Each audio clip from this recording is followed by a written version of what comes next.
The patient told us during his recovery that he woke up during the surgery.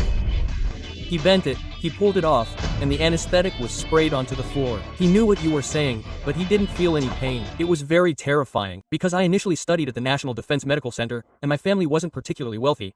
We were just a middle-class family in Tainan, in southern Taiwan. We knew that, of course, since I was studying at a private school, the teachers had high expectations of us. Of course, the best option would be a public medical school. The top choices were National Yangming University and National Defense Medical Center. These three are public universities. I didn't get into National Taiwan University's medical school, but I got into National Defense Medical Center, which I thought was also good, as it's a public hospital. At that time, the recruitment was very attractive because they said we didn't have to pay tuition fees for medical school, and we would receive a monthly salary. Wow, that was great. The regulations at the National Defense Medical Center at that time stated that since the country was cultivating you, you had to serve for 14 years, meaning your job position was guaranteed for 14 years. I thought, wow, 14 years of guaranteed work, that's so good. What other job could offer that? After graduation, your first assignment would be to serve in a grassroots unit. I was assigned to a submarine through a lottery. Taiwan only has 4 submarines, and I was on one of the 2. Besides the ideals, there must have been many difficult aspects, right? I wouldn't say difficult, but there were definitely many interesting things. I would say that submarines are considered a very elite unit in the Navy. Basically, the first choice for officers in the Navy's regular training program is submarines because of the good pay and high prestige. What kind of special tasks did you have on the submarine as a doctor? What are some taboos on a submarine, and are there any interesting stories you can share with us? Actually, as military doctors there, we were part of the supply unit. The tasks given to us in the supply unit were very simple. We just had to take care of the officers and soldiers' diet and health. When we went out to sea, we basically we have to cook ourselves, there's no other option. We all cook for ourselves, so I have to pay close attention to the quality of every meal I cook. Otherwise, if someone gets sick after eating, we can't send them back. You know, sometimes our missions last for 10 or 20 days. We can't just turn back if there's a problem. That would have a huge impact. Of course, if there's a real problem, we will turn back, but that's a major decision. Basically, our mission is to ensure that the risk is minimized. So on the ship, I make sure every meal is perfect. I have to be very careful. For example, we have annual endurance training, which involves diving to very deep depths. Once we go down, we can't come up for about 20 days. It's quite different from regular missions. We might eat 6 meals a day, basically 1 meal every 4 hours. Because not everyone on the ship is working at the same time, some are resting.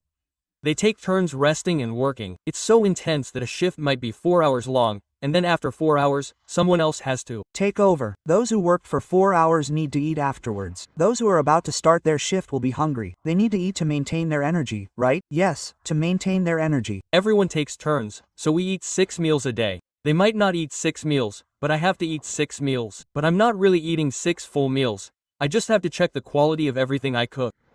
I have to taste it to see if there are any problems. If I don't have a problem, then the officers won't have a problem. So I think what impressed me the most was that I had to eat 6 meals a day. I could choose not to eat, but as a professional naval personnel, a supply officer, I have to take responsibility for every meal and take care of their dietary health.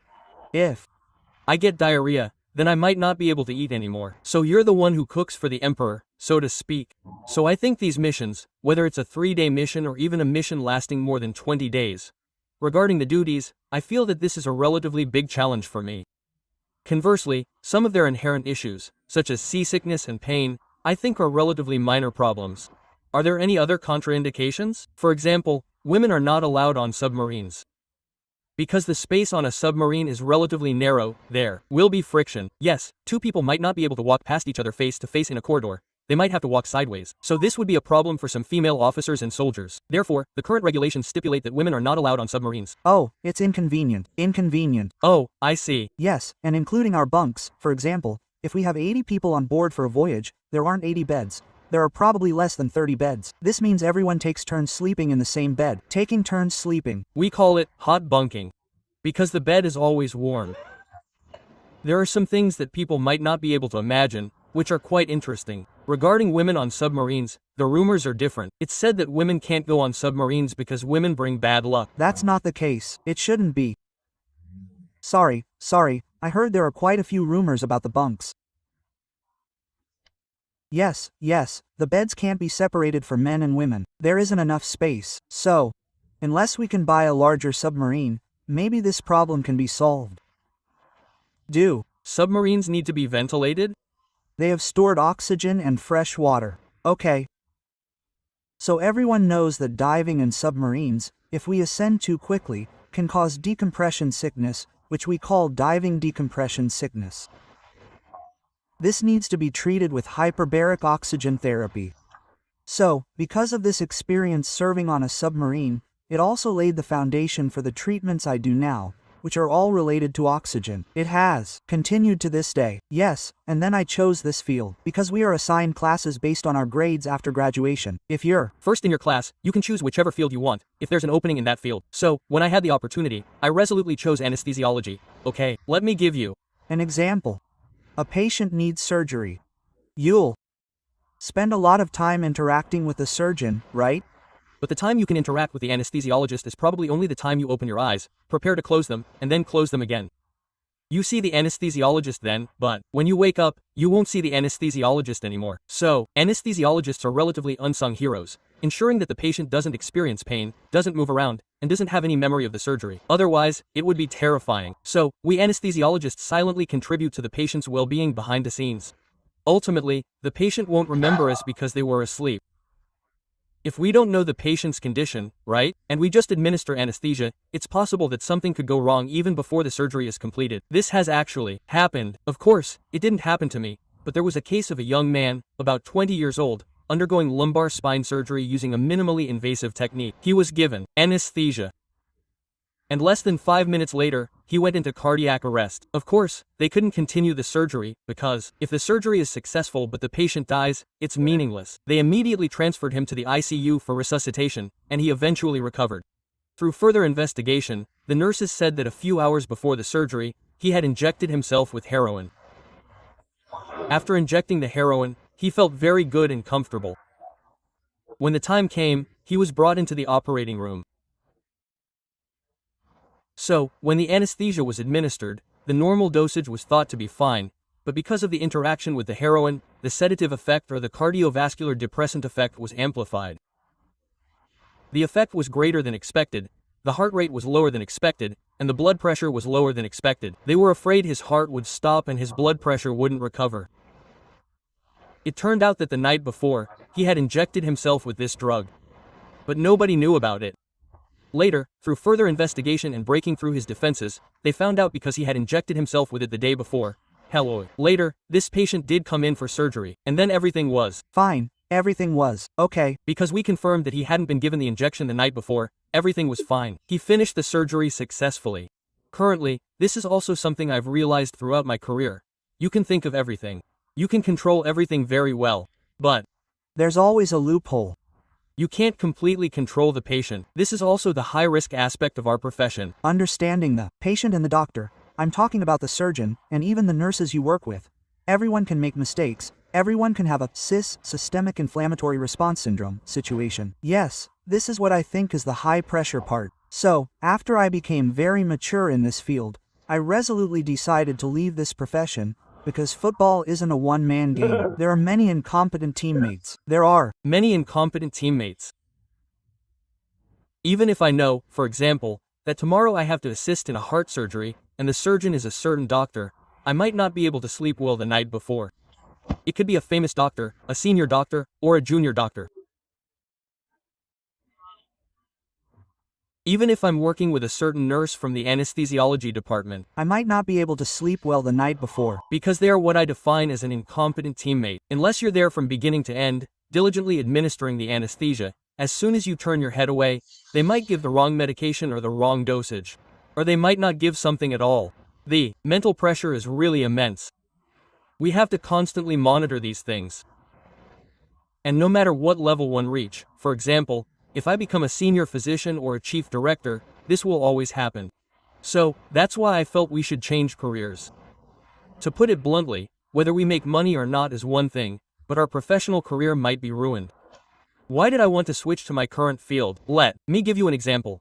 If a patient were you, would you think surgery is more dangerous or anesthesia is more dangerous? Of course, anesthesia is more dangerous. It's more dangerous. Anesthesia is more dangerous, isn't it? I think so too. Yes. But if the patient has a successful surgery, will you thank the anesthesiologist or the surgeon?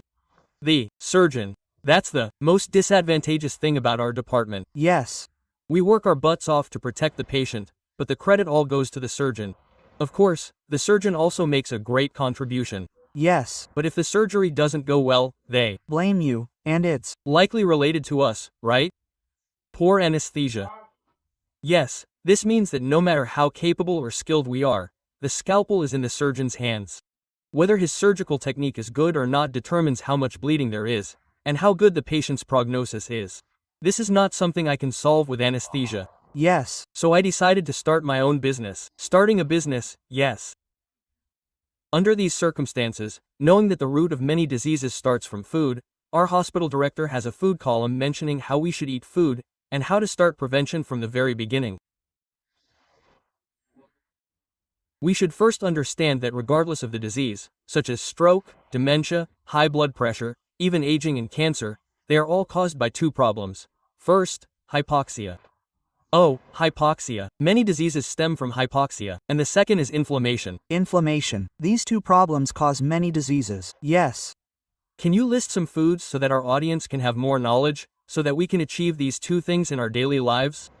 Starting with the basics, from what we eat, like bell peppers, green peppers, and spinach. Oh, spinach, cabbage, cruciferous vegetables, have a very high antioxidant content. Fried French. Fries, fried chicken. If you eat these things, your body will often be inflamed. Frequent inflammation makes it easy to develop cancer. For children, if you feed them these things, they won't grow tall. They won't grow tall? Yes, children don't easily get cancer, but if a child's body, he often experiences inflammation, which he might choose to ignore. Asthma, a runny nose every morning upon waking up, this can hinder growth. So, if we can provide patients with correct health concepts at the grassroots level, let's say in clinics, we can help them maintain their health properly. With good care, the body can last a long time and become healthier with use.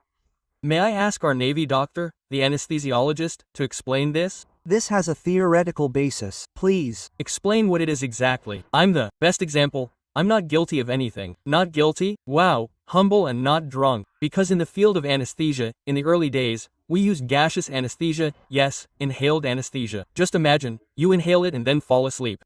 That kind of gaseous anesthesia really exists. With the evolution of drugs, there are now intravenous anesthetic drugs.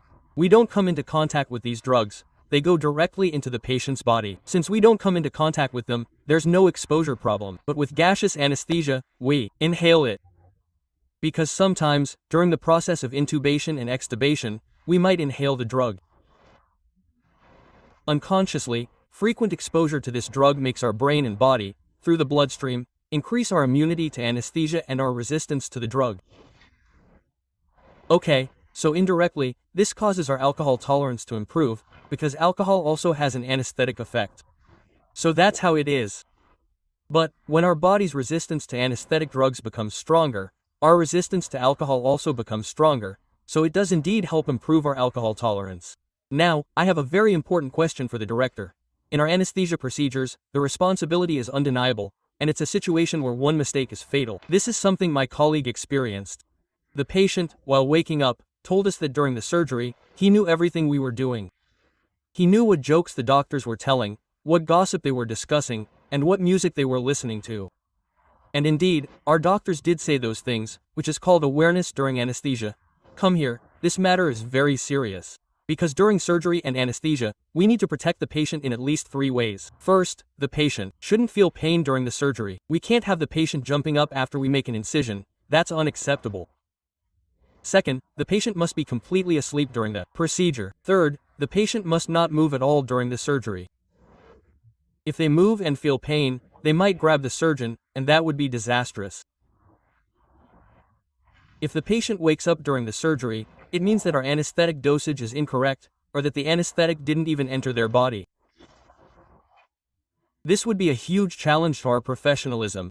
You administer anesthesia, but the patient doesn't receive it. That's impossible. Because these drugs are very effective. If it didn't enter the body, it could be due to a detached tube. For example, if I'm giving an IV drip, and the patient struggles or is accidentally bumped or pressed by the surgeon or other team members, and the tube is compressed, bent, or pulled off, then the anesthetic sprays onto the floor and doesn't enter the patient's body. The patient might then wake up, during the surgery. They might know what you're saying, but they won't feel pain, and they won't be able to move. However, it's very likely to be terrifying, like being trapped in a body, completely unable to move or even cry out.